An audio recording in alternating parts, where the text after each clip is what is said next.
Minister, she only went for a run, Aisling Murphy, and we've all been talking about it ever since her poor body was found. And, you know, all of this hype will pass, and Aisling's mother and father and sister and brother and relations are going to have to live with their grief forever. So it's really sad that it has brought us here to this. I'm the brother of 8 sisters, the son of a wonderful mother, the husband of a wonderful, tolerant wife, the father of a daughter. I have a daughter-in-law and 2 granddaughters. I cannot believe what I've heard here today. I have never been told by any of my sisters that they've been afraid to walk anywhere. I don't disbelieve what I heard, by the way, don't get me wrong. I am horrified that we have arrived at this place in society where women cannot feel safe walking out, where people feel they have to look over their shoulder to see who's coming behind them. I'm actually horrified by it, and I'm wondering now, it's funny, I was walking behind somebody down the corridor of this building the other day, and I thought I should slow my pace slightly because I was getting too close. And that's wrong. It's wrong in every sense of the word. But many people have spoken here this afternoon. I got to tell you, the only thing that came out of all of this for me is that I have to reappraise the way I live my life. And the things that I once thought maybe were funny, maybe they're not so bloody funny after all. Maybe the people, particularly the women who stood in company with me down through the years, who heard sexist jokes, maybe they weren't really laughing. Maybe they just felt they had to laugh. Maybe they felt intimidated by the company they were in at the time. Maybe they thought they had to be part of the gang. In my time as president of the Teachers' Union of Ireland, I was horrified by some of the stories I heard of 13-year-old kids engaged in sexual acts. And I remember one of my colleagues saying to me, particularly where the young girls were concerned, it wasn't that they wanted to engage in the things they were engaged in, it was that they thought they should, because that was the norm. And then I'm mindful of the fact of a principal who spoke to me about wanting to introduce a proper sex education programme in his school, a proper programme that would explain consent, would explain what was right and what wasn't right. And he came up against parents. And the parents said, no, you're not going to teach that to my kids.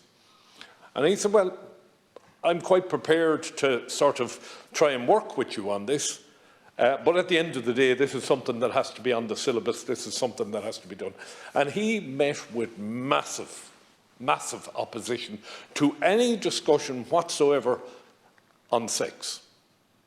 And this is an issue for all of us in society today. We have to rethink the way we think about these things. I grew up in a society as a young man in Galway, and there was only one sin. We were sent to confessions every Friday, and there was only one sin, and that sin was sex. And I don't blame the church for that or anybody else. It was just the way society was at the time. I don't know how I'm going to change my life. I don't know how I'm going to find the courage to say to my male colleagues who send me a joke or tell me something, hey, that's inappropriate, I really don't want that anymore. I don't know how I'm going to do that. And I will look to the women that I know and that I love to maybe put a bit of schmack on me and change the way I live my life. Because Aisling Murphy's case was terrible. There is no doubt at all about that. But we've heard stories here this afternoon, and we've heard stories ever since Aisling died about how difficult it is for women to live in this country. And that's something that we have to change. I don't know how we're going to change it. I have great faith in your ability to bring forward legislation, but legislation ain't worth diddly swat if we don't implement it, and that starts from the ground up. I spent a number of days as a juror in Limerick some years ago. And every day the judge would come in around about 10 or 11 o'clock and he'd tell us the case is adjourned today, come back tomorrow. And the next thing he came in after 5 or 6 days and the judge said, right, the case is going ahead today, but we want to thank the members of the jury, they're no longer required. And there was a woman sitting beside me who was a juror as well. She says, what the hell does he mean we're no longer required? We're here for days. And we were told, oh, actually, it's a case of rape. And the perpetrator has pleaded guilty, so there is going to be no trial. He'll be sentenced, and that was it. And she said to me, well, I'm not going home until I see who this fella is. I said, you know what, I'll sit here with you. And the next thing, the defendant was brought into the court. And I swear to you, he was dressed in a white shirt, red tie, navy blue sports jacket, grey trousers, immaculately polished shoes. He looked like somebody that just bought, I don't know what, right? He looked well, he looked as if he was well-to-do. And I looked at him and I waited, and then we found out the story behind the case. 12 o'clock, midday, Limerick City, O'Connell Street, he grabbed a young woman, pulled her into an alleyway and raped her. Midday.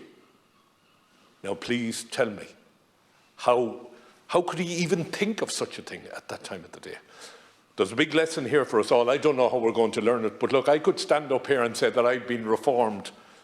I've been horrified, and I've got to look into my own self now and see how I can change who I am to be the sort of man that will not accept from my fellow men some of the misogynistic and some of the sexist jokes that I once found funny. And to the women I love, I apologise that I did find them funny, and to the ones who felt they had to laugh in my company with other men who really weren't laughing, I apologise to them. But look, there's nothing we can do to change what has happened today, but we can change what happens going forward. So thank you for your time, Minister. You've been